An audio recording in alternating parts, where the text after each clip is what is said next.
You can have the exact right drill bit and still end up with a hole that doesn't line up. Last time we focused on drill size. This time it's hole location. Those are two different problems.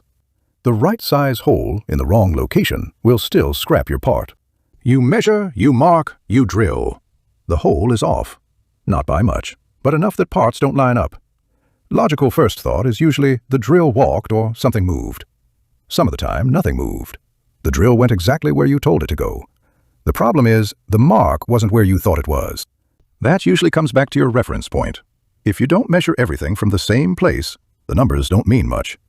You can have the right dimension and still put the hole in the wrong spot just by starting from a different edge. Same measurement, different starting point, different result. It's easy to screw up without realizing it. You lay out from one edge, then later pick up the part and measure from another because it's closer or easier to reach. Nothing feels wrong at the moment, but now your layout is split between two different reference points. I will use a simple 2x4 as an example. If all the faces are verified square and parallel, you can flip it around and it still behaves three-dimensionally.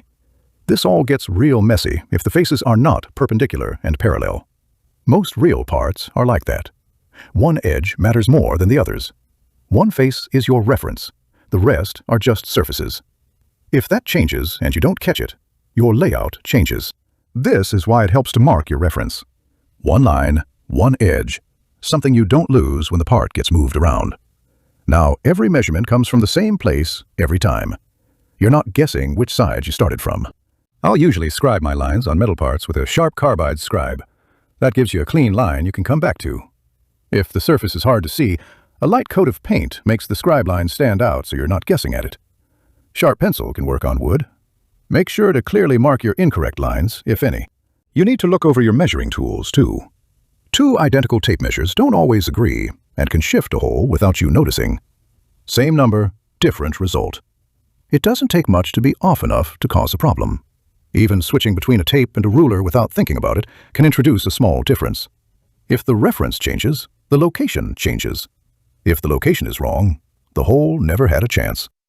The drill didn't miss. It just followed the mark. This video is part of Why Your DIY Projects Keep Going Wrong and How to Fix It playlist. Next up, we will look at different ways to control the drill to improve accuracy. Thanks for watching. There's more to come.